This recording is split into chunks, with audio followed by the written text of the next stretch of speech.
मुस्लिम league नून और peoples party में दूरियां बढ़ने लगी हैं। एक दूसरे पर बराह रास्त लफ्जी वार करने के बाद रहनुमाओं ने तनकीद के लिए शेरो शायरी का सहारा ले लिया है।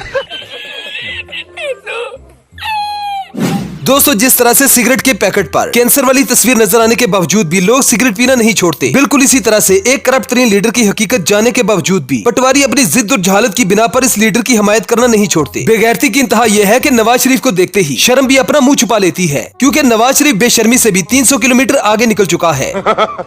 मौसूफ को अदालत से ऐसे माफी मिल रही है जैसे मैयत को अल्लाह की रजा के लिए माफ किया जाता है। उम्मीद यही है कि अगली पेशी पर नवाज शरीफ को 50 रुपए वाला स्टाम्प पेपर भी वापस कर दिया जाएगा। पाकिस्तानी अदलिया का कहना है कि अमीर लोग लाहौर और इस्लामाबाद हाई कोर्ट से रुजू करें, जबकि गरीब लोग इंसाफ के लिए रोजे महशर तक का इंतजार करें। जिस मुल्क में चौधरी निसार जैसे शख्स को 35 साल बाद पता चले कि जिसे वो शेर समझ रहा था असल में वो गधा था, तो जरा सोचे कि इस बात को पटवारियों को समझने के लिए कम से कम 100 साल का अरसा तो हर हाल में दरकार होगा। मरियम नवाज का कहना है कि मेरे पास बहुत से लोगों की गंदी वीडियोस मौजूद हैं, जब मियां साहब ने मुनासिब समझा तब पब्लिक की जाएंगी। आमतौर पर अगर किसी खातून के पास गैर इखलाकी ऑडियोज या वीडियोस मौजूद हों तो वो मुआशरा उसे घटिया समझता है, जबकि पटवारी ऐसी औरत को उम्मीद सहर कहते हैं।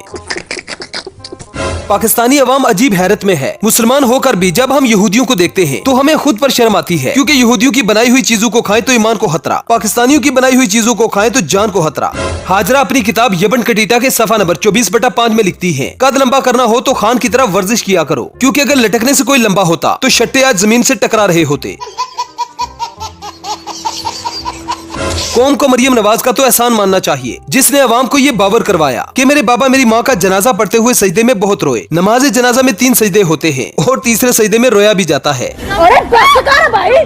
पाकिस्तानी सियासत में आए रोज कोई न कोई नया मिसाइल लॉन्च कर दिया जाता है, जिनमें से एक सड़क से कोठे तक मार करने वाला मिसाइल हाजरा 3 थंडर कामयाबी से लॉन्च किया जा चुका है। तो चलिए आज के इस एपिसोड में एक बार फिर से हम आपके लिए पाकिस्तानी सियासतदानों की कुछ ऐसी फनी वीडियोस लाए हैं जिन्हें देखकर आपको मजा आएगा और बहुत मजा आएगा। ये वीडियो काफी इंटरेस्टिंग होने वाली है, इसलिए इस वीडियो को एंड तक जरूर देखिएगा। अगर आप हमारे इस चैनल पर नए हैं तो चैनल को सब्सक्राइब करने के साथ साथ बेल आइकन को प्रेस करना ना भूलें, ताकि आने वाली तमाम वीडियोस के नोटिफिकेशन आपको मिल सके। दोस्तों, समझ नहीं आती कि पाकिस्तानी सियासतदान है या फिर ड्रामाबाज। निगरान वजीर आला मोहसिन नकवी ने एक नया कारनामा अंजाम दे दिया। मौसूफ बकरी की प्रेगनेंसी चेक करने पहुंच गए। आखिर बकरी प्रेग्नेंट है या नहीं? पंजाब की किस्मत पर भी रोना आ रहा है, ये दिन भी देखना था। आए रोज एक से बढ़कर एक ड्रामाबाजी। जरा इस वीडियो को देखें।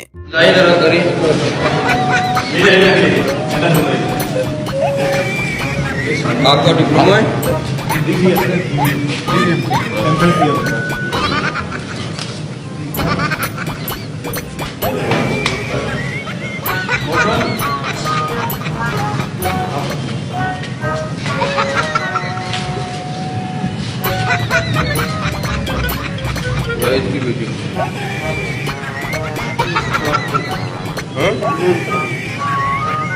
दोस्तों, एक तरफ इलेक्शन कमीशन ने परवेज हटक को जिस्मानी कमजोरी के बायस इलेक्शन लड़ने से सख्ती से रोक दिया कि फरवरी में ज्यादा ठंड होने की वजह से आप हैंग भी हो सकते हैं। दूसरी तरफ 2024 के फ्री एंड फेयर इलेक्शन के बारे में सुनते ही बात करने वाले की बात पर ही हंसी आ जाती है। ऐसा ही 2024 के इलेक्शन के बारे में बेतुका सा सवाल पाकिस्तानी यूथ से मंसूर अली खान गलती से पूछ बैठे। इलेक्शन 2024 फ्री एंड फेयर होंगे, वो कौन समझता? हाथ खड़ा कर, हाथ खड़ा कर दीजिए जो समझते हैं कि नहीं होंगे।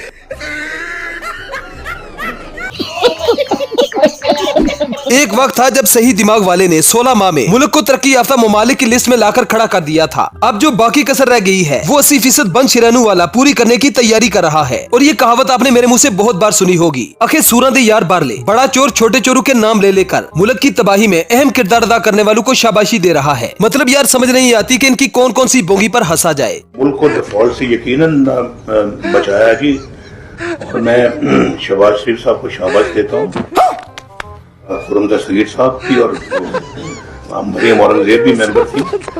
डार साहब ने साथ मिलकर ये सारे मामलात को हल किया है। फिर बड़ी मुश्किल में इन्होंने अपनी गवर्नमेंट चलाई है। बड़ा हरामी हो बेटा। दोस्तों, जैसे दिल और दिमाग का आपस में टकराव रहता है, ऐसे ही पटवारी और अकल का इट कुत्ते का वैर होता है। आपने इससे पहले बहुत से बेवकूफ पटवारी देखे होंगे, लेकिन इससे बड़ा जाहिल आपने शायद ही कभी देखा हो। ये वही लोग हैं जिनका हुक्मरानों ने 30 साल से सब कुछ खोल के रख दिया है। अगर कुछ नहीं खोल सके तो इनकी आंखें। वीडियो देखते जाएं, हंसते जाएं और साथ साथ शर्माते भी जाएं। इमरान खान भैन का रिश्ता भी देवे तो मैं उन्होंने नहीं वोट पाना।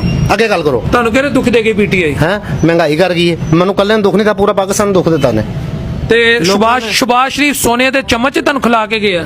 ਭਾਈ ਜਾਨ ਸ਼ਬਾਸ਼ ਸ਼ਰੀਫ ਜੁੱਤੀ ਜੀ ਰੱਖ ਦੇ ਕਰ ਮੈਂ ਖਾਵਾਂਗਾ।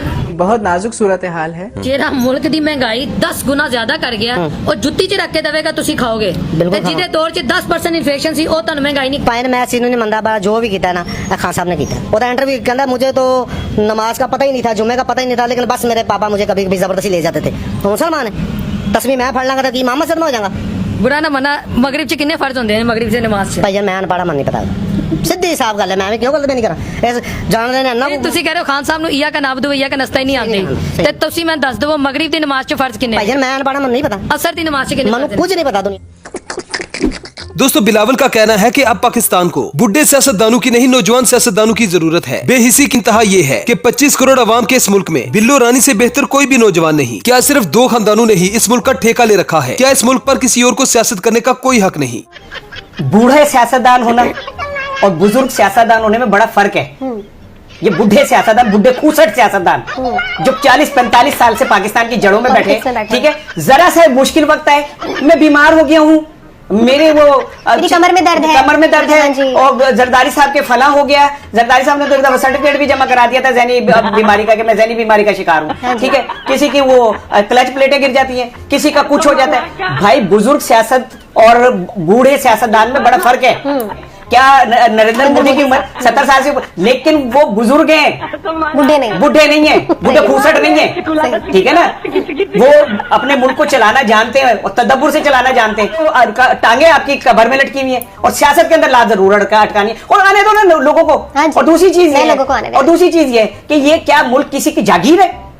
बिलावल भुट्टो की जागीर है या किसी और की जागीर है कि ये आप लोग जाए हमारी बारी है? क्यों? इस 24 करोड़ लोगों के अंदर कोई नौजवान नहीं है जो आगे बढ़ के इस मुल्क को संभाल सके। बिल्कुल। आप दोस्तों दोगलेपन में मौलाना फजलुर रहमान का कोई मुकाबला नहीं। अपनी दोगली पॉलिसियों की वजह से जितना नुकसान मौलाना साहब ने इस मुल्क का किया उससे भी ज्यादा इस्लाम का। मौलाना साहब का कहना है कि इसराइल की प्रोडक्ट्स को बायकॉट किया जाए। हम मगरबी तहजीब अपने मुल्क में नहीं चाहते और न ही मगरबी चीजों को इस्तेमाल करने की इजाजत इस्लाम देता है। जवाब देते हुए चौधरी हसन निसार ने बड़े फनी अंदाज में मौलाना साहब की तबीयत ठीक कर दी।